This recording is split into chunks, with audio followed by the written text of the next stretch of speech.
In the unyielding fight for survival on the open plains, combat between rival tribes proved to be a constant over the centuries.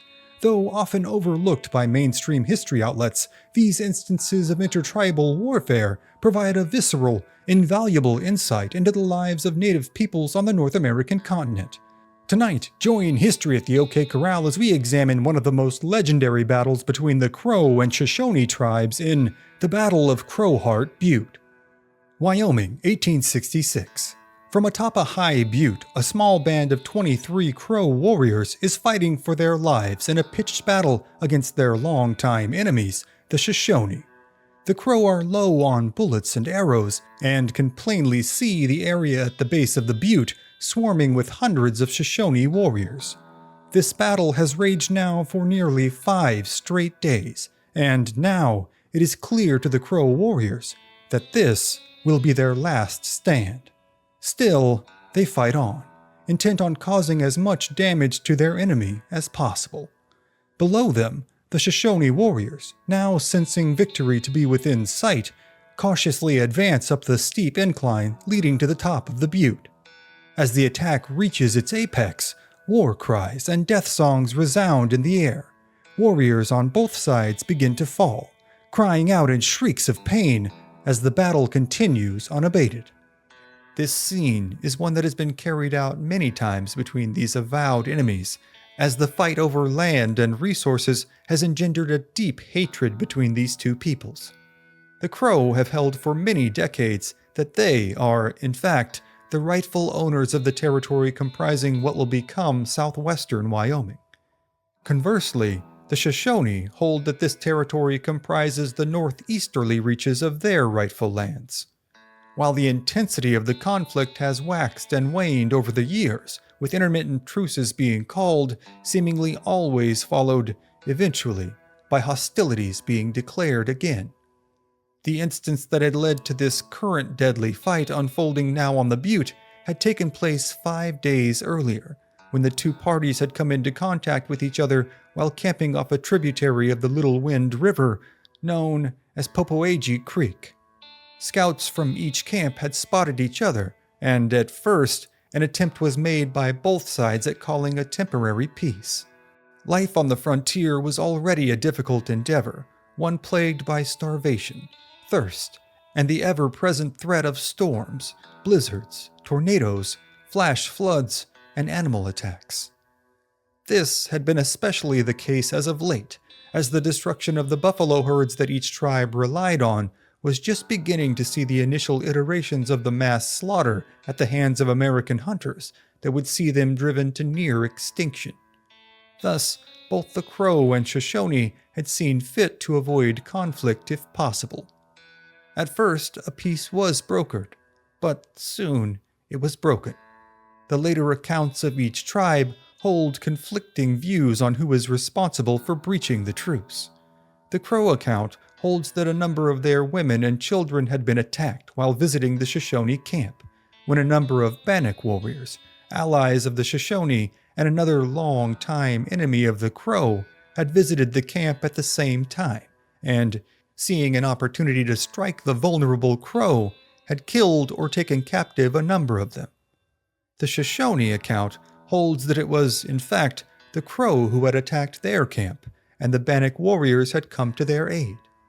In either case, the Crow had soon assembled their warriors, and battle lines were drawn between the Crow and the Shoshone and their Bannocks allies.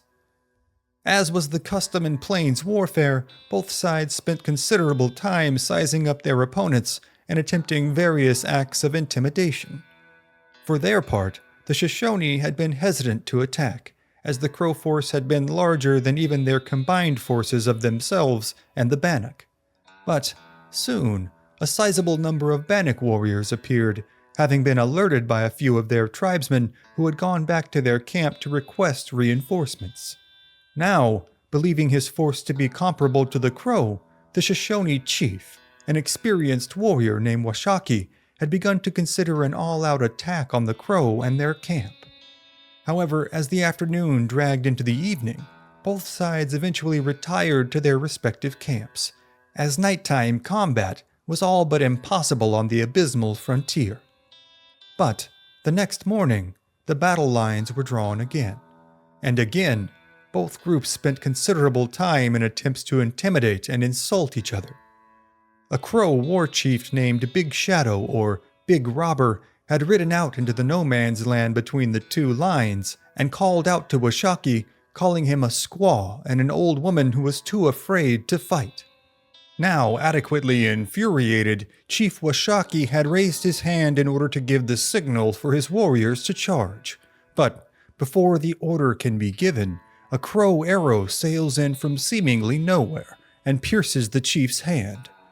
Though the chief's signal had been compromised, his message to his warriors was clear: attack.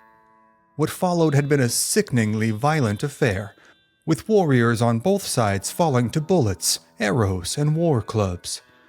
In the time-honored tradition of plains warfare, no quarter was given on either side to any fighting-aged male. By sunset of that day, the open expanse of the prairie on which the battle took place was soaked with blood and covered with dead and dying war horses. Eventually, the Shoshone and Bannock forces had managed to gain the advantage on the Crow, driving them up the creek and back towards their village. But the setting sun had once again prevented any further pursuit, and both parties had retired to their villages. For their part, the Shoshone and Bannock had now considered it to be an inevitability that the Crow would now leave their territory, having been soundly defeated. But the Crow did not leave, and the very next morning, the battle resumed again. Again, the two sides faced off, and again, well into the afternoon, charges and countercharges were made. Each engagement saw several warriors on each side fall, most in vicious hand-to-hand combat, as supplies of bullets had become more and more depleted over the prior day's fighting. This time, though, it was the Crow who managed to drive their enemy into retreat and up a nearby hill known as Black Mountain. The Shoshone and Bannock warriors had poured over the top of the steep hill, careening down the steep embankment on the other side. At the bottom of the embankment, the warriors attempted to regroup and reorganize their forces. During these moments of disarray, a lone warrior managed to slip off and ride back to the Shoshone and Bannock camp, warning them that they must leave immediately, as the Crow were now on their way. Now, a great panic seized hold of the village, as the shrieks and wails of the women drowned out the war cries of the battle happening only a few miles away. Instead of packing up and fleeing the village, many of the non-combatants armed themselves with whatever they could and took to the banks of the river in an attempt to hide themselves and their children. But the wailing and moaning of the terrified women was so loud that it reached the Crow warriors at Black Mountain. Though the Crow knew that the cries meant that the Shoshone and Bannock village was now vulnerable, the Shoshone and Bannock warriors had also heard the cries of their families, and now redoubled their efforts in fighting back the Crow. But, for all intents and purposes, it seemed that the Crow would soon overrun them. But the Shoshone chief, Washakie, undeterred and unfettered by their circumstances, had ridden his buckskin horse up and down the warriors' line, shouting instructions and encouragement to his men. Seeing their chief unmoved by the looming specter of certain defeat, the Shoshone and Bannock warriors had fought with even more resolve, and soon the attacking Crow line, now spread thinly over the ridges of Black Mountain, began to falter, and finally broke. With the Crow now on the retreat, Washakie and his warriors had pursued them, as the hunter had now become the hunted. The Crow warriors were soon overtaken, with their chief Big Robber and 30 other warriors falling to Shoshone and Bannock arrows and bullets. The Crow forces were soon split in two, with one contingent being cut down and killed quickly, and the other, comprising 23 young Crow warriors, being chased onto the prairie. Knowing that they were now caught in the open, these Crow made a mad dash for a large butte, the only sizable structure in the area. They had dismounted and scrambled to the top, as their Shoshone and Bannock pursuers made their own mad dash in an attempt to stop them. The Crow had made it to the top.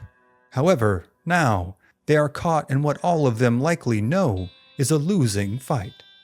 It is likely that many of them know that this very same butte was the place where a group of Blackfoot warriors had made their own last stand only a few years prior. In that battle, it had been the Crow and Shoshone, who were at that time allies, who had pursued and cut down the Blackfoot in their ongoing fight for the rights to the buffalo hunting lands of this territory. Now, caught in their own mortal fight against their one-time allies, the Crow remained steadfast in their resolve to fight to the bitter end. As charge after charge is made by the Shoshone and Bannock warriors, more and more of them fall under the Crow's volleys of arrows and bullets. The fight continues through the afternoon and into the night, with the Shoshone and Bannock staking out warriors all around the perimeter of the butte, hoping to lay siege to the Crow and force their surrender. For several days, the stalemate continues, with all hope of escape for the Crow now cut off. Finally, when no more movement is spotted from atop the butte, several Shoshone and Bannock warriors cautiously advance to the top. They finish off any Crow warriors still clinging to life and return down the steep incline with 23 fresh Crow scalps in tow. In latter accounts of this battle given by Shoshone witnesses, it is said that the mouths of several of these warriors returning from atop the butte are smeared with blood and gore. The witnesses assert that these warriors have in fact eaten the hearts of their Crow adversaries. In the end, it is estimated that some 49 Shoshone and Bannock warriors have fallen in the battle, with nearly 100 more wounded. The Crow have suffered comparable losses, with an estimated 103 of their warriors losing their lives in the battle, though other estimates hold that the actual number is roughly 53 warriors killed, with roughly twice that many wounded. Many Crow were also taken prisoner on this day, though in the typical fashion of the Plains tribes, many were either eventually returned to their people or adopted into the Shoshone tribe. Many years later, after all intertribal warfare on the Plains had finally ceased, the Crow and Shoshone would meet in a friendly visit.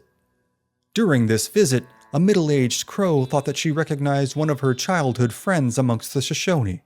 She approached the woman and asked if she was in fact her childhood friend. Recognizing her long-lost companion, the woman burst into tears, saying that she was indeed. Through her tears, the woman said, quote, "Yes, I am that person. For a long time, I yearned to see my family and friends, but now I have children of my own and can never leave them to go back and live amongst my own people." She also informed her Crow friend that her younger brother, who had also been taken by the Shoshone, was in fact still alive, now a full-fledged warrior with a family of his own. Though time would indeed heal the wounds between the Crow, the Shoshone, and the Bannock people, the impact of this battle would be long remembered between all three tribes. To the Crow, the butte where their warriors made their last stand was henceforth known as the place of mourning, a testament to the great sorrow and irreparable losses to their people on that day.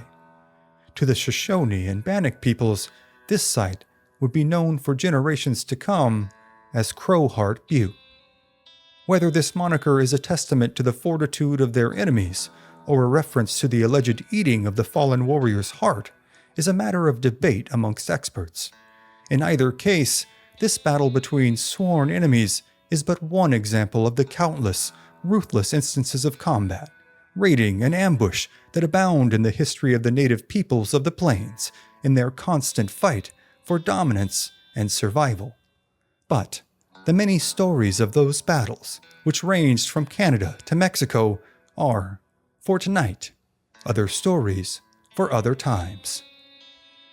Thank you for joining us on History at the OK Corral. If you like this story, click on one of the videos on your screen now to watch more.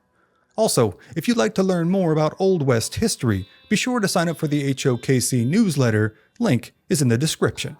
Thank you again for watching, and we'll see you next time on History at the OK Corral, home of history's greatest shootouts and showdowns.